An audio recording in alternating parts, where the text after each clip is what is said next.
Recentemente, o meu marido me desafiou a ler O Hobbit. Meu marido é um grande fã de Hobbit, na verdade, do Senhor dos Anéis. Ele tem o Anel do Poder tatuado no braço dele. E, recentemente, eu desafiei ele a ler a Cotar, né? A série da Corte de Espinhos e Rosas, escrita pela Sarah J. Maas. Uma romantasia. Ele leu os 3 livros. Ele não odiou. E foi muito legal porque eu tive alguém pra comentar os livros comigo. Foi exatamente por isso que eu pedi pra ele ler. Eu ainda não tinha esse canal aqui pra comentar sobre livros com outras pessoas. E agora ele me desafiou a ler o Hobbit, porque eu nunca li nem o Hobbit, nem o Senhor dos Anéis. Ele falou, então, agora eu li a Cotar, eu vou te desafiar a ler o Hobbit. Não é muito difícil porque o Hobbit é um livro curto. Seria mais difícil, eu acho, se ele tivesse me desafiado a ler os 3 Senhor dos Anéis, né? Que eu acredito que eu posso vir a ler se eu gostar do Hobbit. Eu sei que eu comecei a ler e trarei aqui, pretendo trazer aqui pra vocês as minhas opiniões. Para começar, já vou deixar aqui uma opinião polêmica. Gandalf, o mago, é insuportável. Me digam, quando que vocês iam gostar de um velho maluco com sua bengala, seja lá o que for, chegando à tua casa, falando, tem uma missão e coisa, e aí tu fala, não quero, e ele mesmo assim te faz ir, bagunça a tua casa, traz um monte de anão que bagunça a tua casa, te faz lavar a louça, e depois ainda te xinga, porque tu demorou pra encontrar o bilhete dele dizendo a localização e era onde pra encontrar ele. Assim, ó, eu já fiquei irritadíssima com o Gandalf, tá? Porque ele criticou o Bilbo por não lavar a louça, criticou ele por não limpar a casa, já tô irritada. Mas assim, estou botando o cavalo na frente dos bois, que fala... Estou botando o cavalo na frente do carroça. Ai, sei lá, gente, ó, me confundi já. E já tô começando a falar da história, nem falei da sinopse. Se você não conhece o Hobbit, você provavelmente morou embaixo de uma pedra pelos últimos anos. Mas pode ser que você não conheça a história do Hobbit, porque eu sei que a história de Senhor dos Anéis é bem conhecida. A do Hobbit, nem tanto. Então vou achar aqui uma pequena sinopse do Hobbit, pra vocês terem uma ideia de qual é a história, né? Porque eu vou estar falando aqui um pouco. E não vou me preocupar aqui com spoilers, tá, gente? Porque esse livro é muito velho, né? Ele foi lançado há muitos e muitos anos atrás. Então acho que ele é pra ser já de conhecimento geral a história, assim como O Pequeno Príncipe ou qualquer outro livro mais antigo. Mas enfim, ele é um livro de fantasia, né? Ele é fantasia. Eu sou viciada em romantasia, mas eu também amo fantasia. Ele foi escrito pelo Tolkien, né? Um grande escritor, muito famoso, que conta a história do Bilbo Bolseiro, que é um hobbit que aí começou a história dos hobbits antes do próprio Frodo, né? Que é o protagonista de Senhor dos Anéis. Então aqui está a nossa sinopse. Bilbo Bolseiro era um dos mais respeitáveis hobbits de todo o condado, até que um dia o mago Gandalf bate à sua porta. Olha só. E a partir de então, toda a sua vida pacata e campestre, soprando anéis de fumaça com seu belo cachimbo, começa a mudar. Ele é convocado a participar de uma aventura por ninguém menos do que Thorin, Escudo de Carvalho, um príncipe do poderoso povo dos anões. Essa jornada fará Bilbo, Gandalf e 13 anões atravessarem a Terra-média, passando por inúmeros perigos, como imensos trolls, as montanhas nevoentas infestadas de goblins ou a muito antiga e misteriosa Treva Mata, até chegarem, se conseguirem, na Montanha Solitária. Lá está um incalculável tesouro, mas há um porém. Deitado em cima dele está Smaug, o Dourado, um dragão malicioso que, bem, você terá que ler para descobrir. Lançado em 1937, O Hobbit é um divisor de águas na literatura de fantasia mundial. Mais de 80 anos após a sua publicação, o livro que antecede os ocorridos de Senhor dos Anéis continua arrebatando fãs de todas as idades, talvez pelo seu tom brincalhão com uma pitada de magia élfica, ou talvez porque Tolkien tem escrito o melhor livro infanto-juvenil de todos os tempos. É interessante esse último parágrafo aqui, porque a razão pela qual eu sempre evitei ler Senhor dos Anéis e O Hobbit é porque eu achava que seriam livros extremamente difíceis de ler. Na minha cabeça eu achava que eles eram muito pesados de ler. E quando eu comecei a ler O Hobbit, na verdade eu comecei a ouvir, eu tava escutando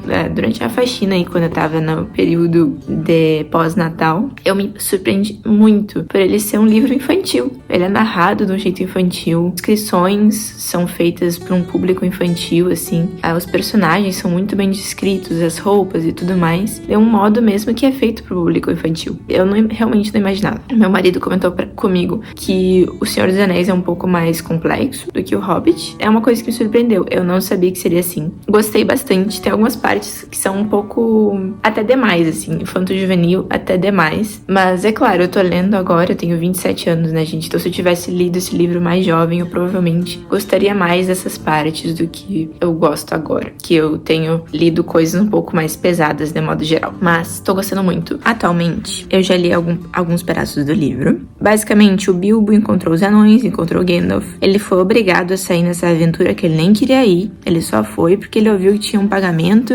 talvez iam alimentar ele foi. Ele nem sabia o que ele tava fazendo, só foi. Eles foram, começaram a andar, eles já foram pegos por trolls logo de início.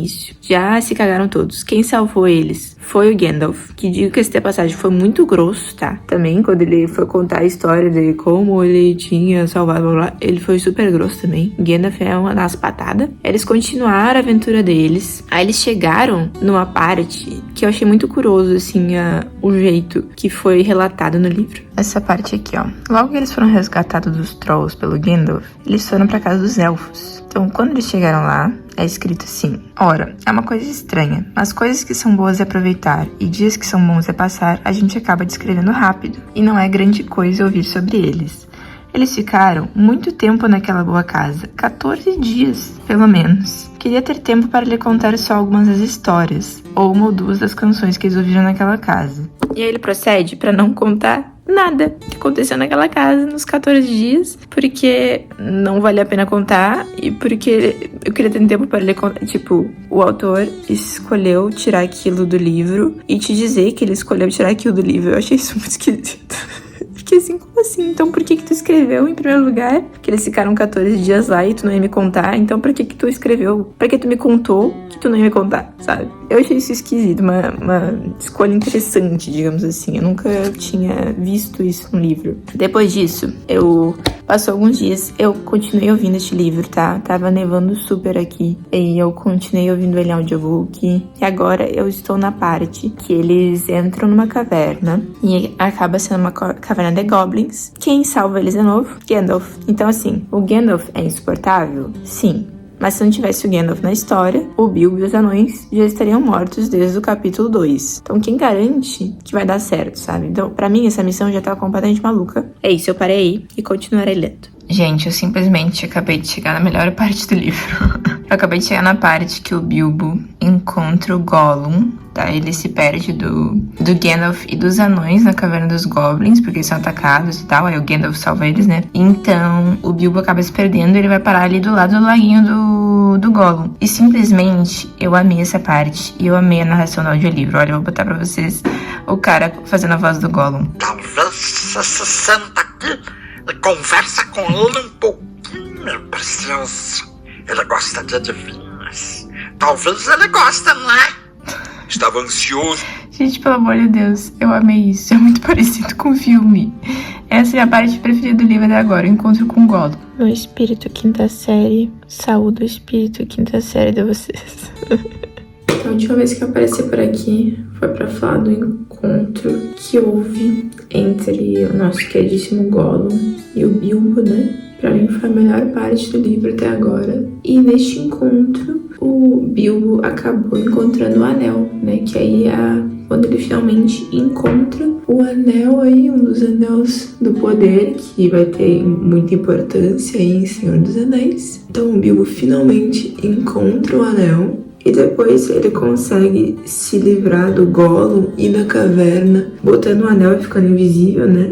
Ele acaba descobrindo sem querer que ele põe o anel sem querer. Aí ele acaba encontrando de novo os anões e o Gandalf, pra minha felicidade, porque eu tava gostando muito da história só com o Bilbo. E uma vez que eles encontram, eles seguem jornada e acabam encontrando um bando de lobos. Inclusive os lobos são amigos dos goblins. Então o Gandalf bota fogo nos lobos, porque né, o Gandalf sempre aparece para ele sempre salva o dia, né? Mas ele salva o dia não só botando fogo nos lobos, como ele também é amigo do Senhor das Águias, que aparece lá com as águias gigantes, que eu lembro que também aparece no filme do Senhor dos Anéis. As águias gigantes levam os anões e o Hobbit para outro rolê, e lá eles acabam encontrando um homem chamado Troca-Peles, que ajuda eles a dar comida e tal, porque eles estão há dias e dias sem comer, porque eles passaram muitos dias na caverna dos goblins. E agora o Gandalf resolveu o quê? Ir embora.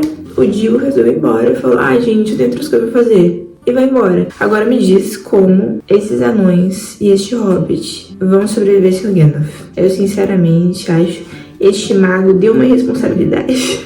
Eu sei que eu já cheguei em 50% do livro e agora eles estão sem o Gandalf, ou seja, sem esperança. Bora continuar. Os anões e o Bilbo já passaram pela floresta, passaram fome, viram um monte de coisa esquisita, andaram dias e dias na floresta passando fome, foram pegos por aranha, o Bilbo salvou o dia, olha só, na falta do Gandalf, Bilbo salva o dia. E agora a gente está no final desse capítulo da floresta. Um dos anões foi capturado pelos elfos da floresta e os outros anões e o Bilbo ainda não sabem onde ele tá. Mas eu queria deixar um comentário que eu acho esse livro muito engraçado, que ele dá sempre spoiler do que vai acontecer. Então, é engraçado o capítulo terminar desse jeito, escrevendo: o anão pôs-se a pensar no que teria acontecido com seus amigos. Não demorou muito para que ele descobrisse, mas isso faz parte do próximo capítulo e do começo da outra aventura, na qual o Hobbit de novo se mostra útil, né? Mas assim, ele tá dando um spoiler do próximo capítulo, que eles vão se encontrar no próximo capítulo. Então agora eu já sei, é maluquice. Gente, tô toda tapada aqui porque tá, né? -1, -2 graus hoje, sei lá. Mas a última vez que eu apareci aqui, eu tava lendo a parte que um dos anões tinha sido aprisionado pelos elfos da floresta e o resto ainda tava na floresta e tinha acabado de fugir das aranhas. Depois disso, tanto Bilbo quanto os outros anões foram encontrados pelos elfos da floresta, mas graças ao anel, o Bilbo conseguiu se livrar dos elfos e os anões foram presos por eles. Então, o Bilbo só seguiu lá em Visivão por causa do anel. Depois de semanas, olhando eles e vendo a rotina do castelo e tal, ele finalmente conseguiu ter a ideia de botar os anões dentro de barris que eles jogavam dentro da água para transportar alimentos, né? Então essas barris iam para uma cidade lá, cidade no meio do lago, cidade do lago, acho que chama. E lá eles botavam mais alimentos dentro do barril para depois, com a correnteza, levar de volta para este castelo dos elfos da floresta. Achei muito legal essa solução, muito bom. O livro em si continua me dando spoilers dele mesmo. Toda hora ele fala: mas aí você já vai saber que no próximo capítulo acontece tal coisa. Eu fico, meu Deus, gente, mas pra que dar spoiler? Toda hora isso, toda hora. Tô achando muito engraçado escrever esse livro. Nada é um suspense, não existe mistério, não existe suspense, porque o próprio autor te conta o que vai acontecer no próximo capítulo. Bom, tu não ficou atenção, meu Deus, será que eles vão morrer? Tu já sabe que eles vão sobreviver, tu já sabe que eles vão chegar no final e encontrar o dragão. E, enfim, eles conseguem se salvar do castelo dos elfos da floresta. Chegam nessa cidade do lago e lá, aparentemente, os anões têm algum poder, porque eles estão lá perto da região da montanha, que os anões, pelo que eu entendi, costumavam dominar antes. Eles conseguem ajuda, conseguem pônei, conseguem comida, vão para a região da montanha. Quando chegam lá, não sabem abrir a porta lá da montanha e ficam embaixo da montanha, porque tem que estar num horário específico, com a lua alinhada do jeito que pega a luz, enfim, até que finalmente a porta abre. Eles já estavam quase desistindo pra casa. E eu achei muito engraçado que os anões foram covardes o suficiente para não querer entrar dentro da montanha, porque eles sabiam que tinha o dragão, e mandar o Bilbo, que foi e ficou tendo uma conversa de parágrafos e parágrafos com o dragão. Gente, eu não lembrava que o dragão falava. Eu não lembrava que o dragão era sarcástico. Não lembrava de nada, porque eu não lembro mais do filme, sinceramente. Mas o dragão é sarcástico, o dragão faz piadas, o dragão é um divo, assim. Ele realmente... Assim, até a parte que eu tô dando agora, que ele tá queimando uma cidade inteira. Mas antes disso, ele era um divo. Ele era bem engraçado. O Bilbo achou o tesouro, achou o dragão. O dragão tentou matar eles, obviamente. E agora o dragão, em represália as atitudes dos anões e do nosso querido gatuno Bilbo Bolseiro, ele tá queimando uma cidade. Estou em 82% do livro e logo mais vai acabar o Hobbit. Logo volto com o veredito final. Eu tinha parado de contar aqui na parte que o Smaug, né, ele vai pra cidade, começa a queimar a cidade, enfim. Eu já não me lembrava muito do filme ou dos filmes, que depois eu me lembrei que na verdade são 3 filmes de Hobbit, que não faz o menor sentido. Mas eu não me lembrava muito mais da história, então eu achava, na verdade, que quem ia matar o dragão seria o Bilbo e os anões. E eu fiquei um pouco decepcionada com essa parte do livro, que não foram eles que mataram o dragão, mas sim um outro cara, né, chamado Bard. Eu achei essa parte um pouco aleatória, assim, eu gostaria que fosse o Bilbo ou os anões que tivessem matado, mas tudo bem, ficou essa história paralela ali da história da morte do dragão, e aí logo em seguida já volta pras montanhas e de novo pro ponto de vista ali do Bilbo e dos anões. Então, os anões, eles começam a ouvir as histórias que são contadas pelas aves que chegam ali na montanha de volta. As aves começam a contar a história de que o dragão morreu e tal, e que agora o pessoal sabe que o dragão morreu. Logo a montanha tá livre, leve solta se tu quiser ir lá pegar os tesouros. Então eles começaram a focar ali, a fortificar a única porta de entrada da montanha, que era a porta da frente, para eles poderem ficar lá dentro e proteger o tesouro de alguma forma. O que acontece é que o Thorin, que era o líder ali dos anões, ele tinha ido lá para aquela montanha não apenas pelo tesouro, mas também por uma pedra que estava lá, que foi deixada ali pela família dele, chamada Pedra de Arken. E essa pedra foi encontrada pelo Bilbo.